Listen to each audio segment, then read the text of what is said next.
एक गरीब लड़की नूर मगर बहुत खूबसूरत थी, एक वीरान हवेली में अकेले काम कर रही थी। उस हवेली में एक जिन्न कई 100 साल से किसी खूबसूरत लड़की की तलाश में था।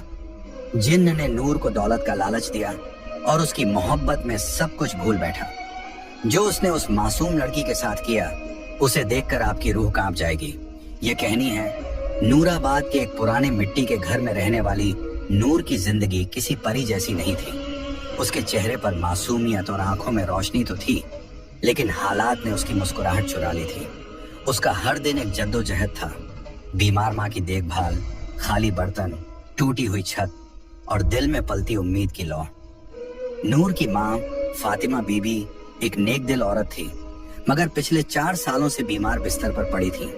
शरीर जर्जर, दवा के पैसे नहीं और कोई करीबी रिश्तेदार पास भी नहीं आता था।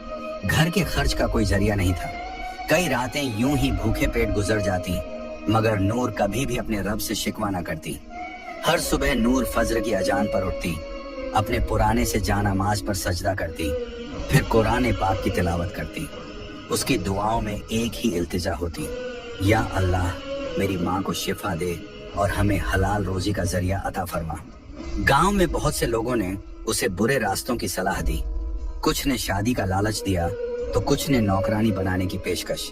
बट नूर हर बार सिर्फ एक जवाब देती, मेरे रब ने जो लिखा है वही बेहतर है, मैं अपना सब्र नहीं बेच सकती। फिर एक दिन गांव की एक बूढ़ी औरत ने उसे बताया कि जंगल के किनारे एक वीरान हवेली है, जहां सालों से कोई टिकता नहीं, मगर अब मालिक लोग शहर में हैं और वहां काम करने वाले की जरूरत है। मेहनत का अच्छा पैसा मिलता है। नूर ने माँ की आंखों में झांक कर देखा, कमजोरी, दर्द और बेबसी। उसने फैसला कर लिया, अगर हवेली में शैतान भी हो तो अल्लाह की कलमा और तिलावत के साथ जाऊंगी। माँ से इजाजत ली, 2 रोटी और कुरान की छोटी किताब झोली में डाली और निकल पड़ी एक ऐसे रास्ते पर जहां उसके सब्र और ईमान की सबसे बड़ी आजमाइश होने वाली थी। जिस हवेली की तरफ नूर रवाना हुई थी उसका नाम था शमसी हवेली, जो कभी जमींदार नवाब जैनुल आबिदीन शमसी की रिहाइश हुआ करती थी। लगभग 100 साल पहले ये हवेली गांव की सबसे आलीशान इमारत थी। संगमरमर की दीवारें, बड़े बड़े झूमर, बाग बगीचे और फव्वारे। नवाब साहब बहुत अमीर थे, मगर उनकी एक ही औलाद थी, एक लड़की, जुलेखा। कहते हैं कि जुलेखा बेमिसाल हुस्न वाली मगर बहुत घमंडी थी। एक दिन उसकी शादी एक शरीफ मगर गरीब लड़के से तय हुई जिसे वो पसंद नहीं करती थी। उसी रात जुलेखा ने खुद को हवेली के सबसे ऊपरी कमरे में बंद कर लिया और सुबह उसकी लाश झूमर से लटकी हुई मिली। मगर अजीब बात यह थी कि उसके चेहरे पर गुस्से की शिकन थी, जैसे वो मरने के बाद भी किसी से नफरत कर रही हो। उसके बाद उस हवेली में अजीब घटनाएं होने लगी। नौकर चाकर गायब होने लगे, कुछ पागल हो गए, कुछ बड़बड़ाते हुए जंगलों में भटकते पाए गए। गांव के बुजुर्ग बताते हैं कि हवेली की दीवारों में किसी ने काले इल्म का सहारा लेकर जिन्नात को कैद किया था, जो अब आजाद घूमते हैं। कई लोगों ने दावा किया कि रात के वक्त हवेली से किसी लड़की की रोने की आवाजें आती हैं। कुछ ने झरोकों से किसी सफेद लिबास वाली औरत को देखे जाने की बात कही। गांव में बच्चे हवेली के पास जाने से डरते थे और बड़े लोग दूर से ही सलाम करके गुजरते थे। कहते हैं जो भी वहां काम करने गया ज्यादा दिन नहीं टिक सका। कुछ ने डर के मारे छोड़ दिया और कुछ हमेशा के लिए गायब हो गए। लेकिन नूर ने जब ये सब सुना तो सिर्फ एक बात कही, अगर ये हवेली जिनों की है तो मेरा रब भी रब्बुन्नास, मलिकिन्नास, इलाहिन्नास है। और इसी यकीन के साथ वो उस हवेली के फाटक से अंदर दाखिल हुई, जहां दीवारों की दरारों में वक़्त छुपा हुआ था और हवाओं में जुलेखा के शिकवे अब भी गूंजते थे। शमसी हवेली की दीवारों में बसी वह अदृश्य साया कोई आम जिन्न नहीं था। उसका नाम था कामिल, और वह न तो पूरी तरह से जिन्न था, न ही पूरी तरह इंसान। वह उन रूहानी जिन्नों में से था जो पहले इबादत गुजार और फरिश्तों की तरह पाक हुआ करते थे। उसका रिश्ता अल्लाह से गहरा था और वह जन्नत में दाखिल होने वाले जिन्नात की फहरिस्त में था। मगर सैकड़ों साल पहले एक इम्तिहान ने उसे तोड़ दिया। कामिल को एक इंसानी लड़की से रूहानी मोहब्बत हो गई थी। उस मोहब्बत में वह इतना डूबा कि जब वह लड़की किसी और से निकाह कर ली तो कामिल ने अपने रब से शिकायत कर दी, तूने मेरे दिल में इश्क डाला, फिर उसे मुझसे दूर क्यों किया। यह शिकवा उसे रूहानी जिन्न की रूह से निकालकर दुनियावी मोहब्बत में डूबे इब्लीस की सरहदों तक ले गया। वह तड़पते हुए उस हवेली में आया जहां जुलेखा की नफरत और मौत की बद्दुआ से हवेली की दीवारें पहले ही शैतानी ताकतों से भर चुकी थीं। वहां कामिल सालों तक अकेला भटकता रहा, एक ऐसी रूह जो मोहब्बत के नाम पर टूटी हुई थी।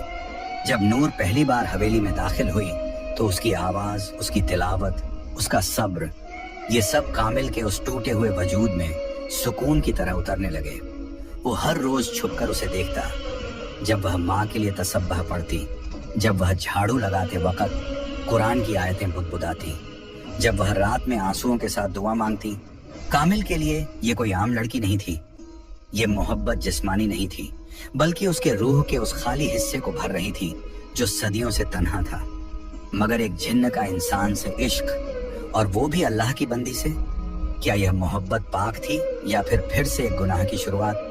कामिल खुद इस उलझन में फंसा हुआ था, मगर इस बार वो मोहब्बत को पाने के लिए हर हद पार करने को तैयार था, मगर नूर के लिए नहीं, बल्कि खुद को मुकम्मल महसूस करने के लिए। और यही से शुरू हुआ एक ऐसा सफर जहां मोहब्बत और मखलूकात का फर्क मिटने लगा। शमसी हवेली में नूर को आए कुछ ही दिन हुए थे, लेकिन कामिल की दीवानगी हर रोज बढ़ रही थी। वो हर लम्हा उसे देखता, उसके आसपास रहता, मगर दिखाई कभी न देता। उसके इश्क का तरीका अजीब था, नूर को डराना नहीं, बल्कि मोहब्बत और राहत के जरिए झुकाना। एक रात जब नूर माँ की दवाई खरीदने के लिए रो रही थी, तभी अलमारी का दरवाजा अपने आप खुला और एक थैली जमीन पर गिरी। उसमें सोने के सिक्के थे। नूर सहम गई। वो समझ गई कि यह इंसानी करम नहीं। डरते हुए कुरान की तिलावत शुरू कर दी, मगर सिक्के वहीं पड़े रहे। उसी रात उसे सपने में एक आवाज आई, ये तेरे लिए है नूर, बस तेरा हाँ चाहिए। तुझे और तेरी माँ को जिंदगी भर कोई तकलीफ नहीं होगी। नूर की आंखें खुली और उसने उसी वक्त सजदा किया, या रब्बी, मुझे तेरा दिया हुआ सब्र और फक्र ही काफी है। मुझे किसी नजरी हिफाजत की जरूरत नहीं। मुझे तेरा सहारा चाहिए, न कि किसी जिन्न का एहसान। अगले दिन हवेली की दीवारें महकने लगी। बिस्तर पर रेशमी चादरें, टेबल पर गुलाब और माँ की दवाइयाँ खुद ब खुद आ गईं। नूर ने सब कुछ हटाया, कुरान की सूरह बकराह की तिलावत की और सख्ती से कहा, अगर ये सब किसी छुपे मखलूकन की तरफ से है तो सुन ले, मैं अल्लाह की बंदी हूँ, किसी और की नहीं। ये पहली बार था जब कामिल को किसी इंसान ने इतने सब्र, यकीन और खुददारी से इनकार किया। वह तिलमिला गया, मगर नूर की दुआओं की ताकत से पीछे हट गया। उस रात नूर ने माँ के पैरों पर हाथ रखकर दुआ मांगी, या अल्लाह, तू गरीबों का मददगार है, तू मेरा और मेरी माँ का भी रब है।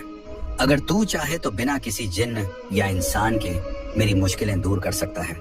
अगली सुबह गांव के एक भले इंसान हाफिज इब्राहिम साहब अचानक हवेली आए और बोले, बेटी, दिल में अजीब खिंचाव महसूस हुआ। लगा कि किसी पाक रूह को मदद की जरूरत है। नूर की आंखों में आंसू आ गए। कामिल देख रहा था और अब उसकी मोहब्बत को एक नई चुनौती मिल चुकी थी, नूर का अल्लाह पर अटूट यकीन। हाफिज इब्राहिम जब हवेली पहुंचे तो नूर ने उन्हें पूरी बात बताई। सोने की थैली, सपनों में